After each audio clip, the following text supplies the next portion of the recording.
My name is Sunny Zhang Manni.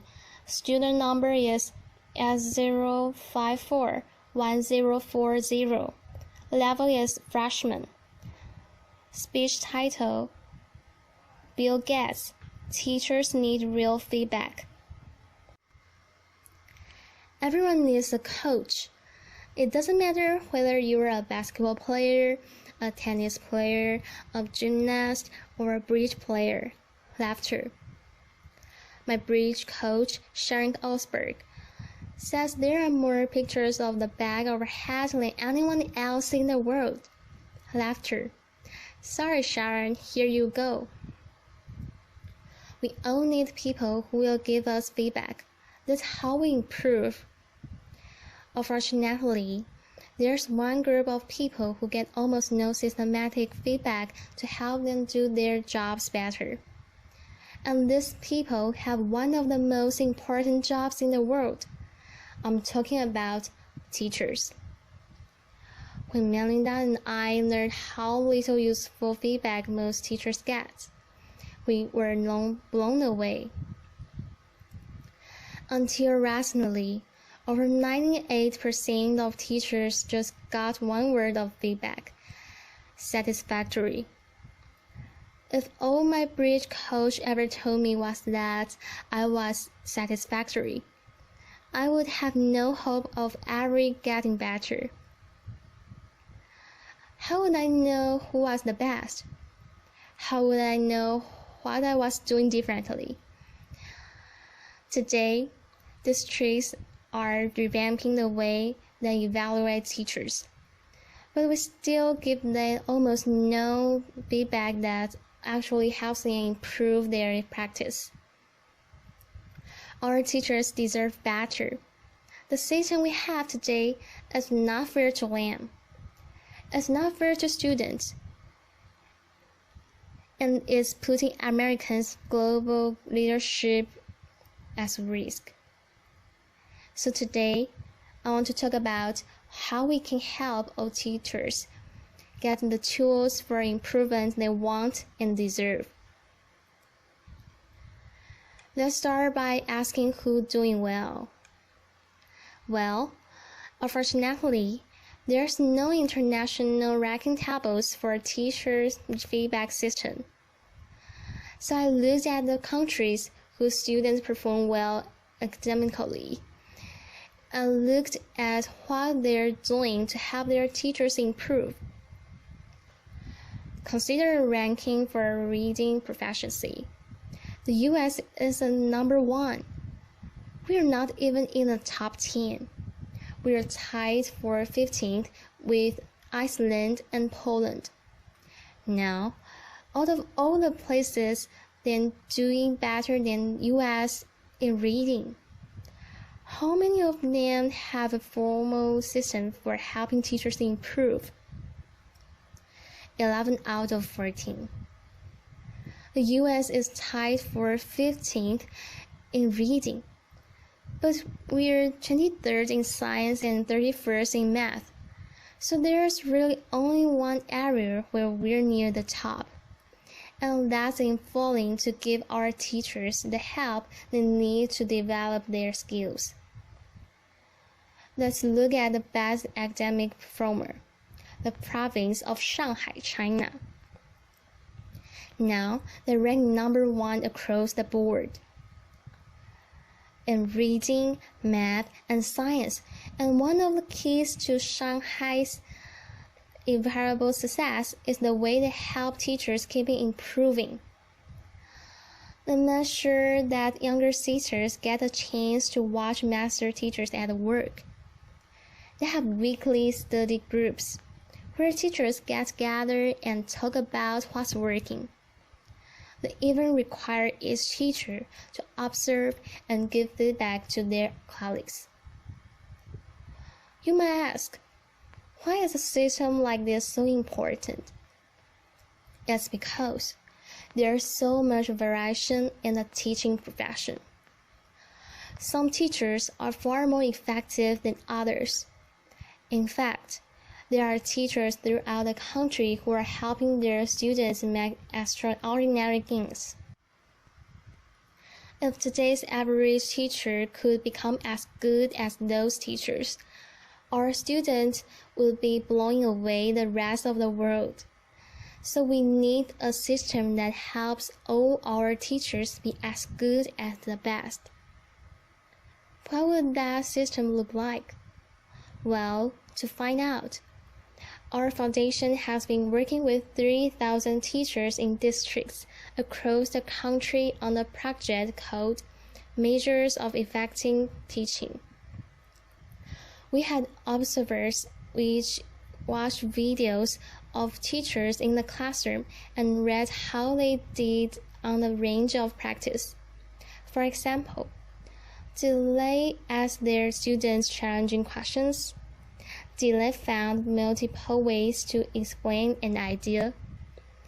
We also had students fill out surveys with questions like, does your teacher know when the class understands a lesson? Do you learn to correct your mistakes? And what we found is very exciting. First, the teachers who did well on these observations had far better student outcomes. So it tells us we're asking the right questions. And second, teachers in the program told us that these videos and these surveys from the students were very helpful diagnostic tools, because they pointed to specific places where they can improve. I want to show you what this video component of math looks like in action. Music. Video. Sarah Brown Wesley. Good morning, everybody. Let's talk about what's going on today. To get started, we are doing a peer review day, okay? A peer review day, and our goal by the end of class is for you to be able to determine whether or not you have moves to prove in your essays. My name is Sarah Brown Wesley. I'm a high school English teacher at Johnston High School in Johnston, Iowa. Turn to somebody next to you. Tell them what you think I mean when I talk about moves to prove I've talked about. I think that there is a difference for teachers between the abstract of how we see our practice and then the concrete reality of it. Okay, so I would like you to please bring up your papers. I think what video offers for us is a certain degree of reality. You can't really dispute what you see on a video, and there is a lot to be learned from that. And there are a lot of ways that we can grow as a profession when we actually get to see this. I just have a flip camera and a little tripod and invested in this tiny little wide-angle lens. In the beginning of the class, I just perched it in the back of the classroom. It's not a perfect shot. It doesn't catch every little thing that's going on. But I can hear the sound. I can see a lot. And I'm able to learn a lot from it. So it really has been a simple but powerful tool in my own reflection. Alright, let's take a look at a long one first, okay? Once I've finished tapping, then I put it in my computer, and then I'll scan it and take a peek at it. If I don't write things down, I don't remember them. So having a notes is a part of my thinking process, and I discover what I see as writing. I really have used it for my own personal growth and my own personal reflection on teaching strategy and methodology and classroom management, and just all of those different facets of the classroom. I'm glad that we've actually done the process before we can kind of compare what works, what doesn't. I think that video exposes so much of what's intrinsic to us as teachers in ways that help us learn and help us understand, and then help our broader communities understand what this complex work is really all about. I think it is a way to exemplify and illustrate things that we cannot convey in a lesson plan, things we cannot convey in a standard, things that we cannot even sometimes convey in a book of pedagogy.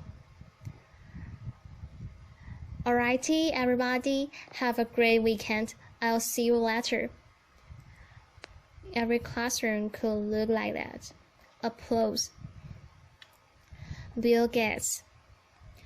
One day, we'd like every classroom in America to look something like that, but we still have more work to do. Diagnosing areas where a teacher needs to improve is only half the battle.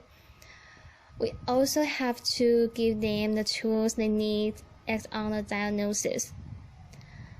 If you learn that you need to improve the way you teach fractions, you should be able to watch a video of the best person in the world teaching fractions. So building a complete teacher feedback and improvement system won't be easy.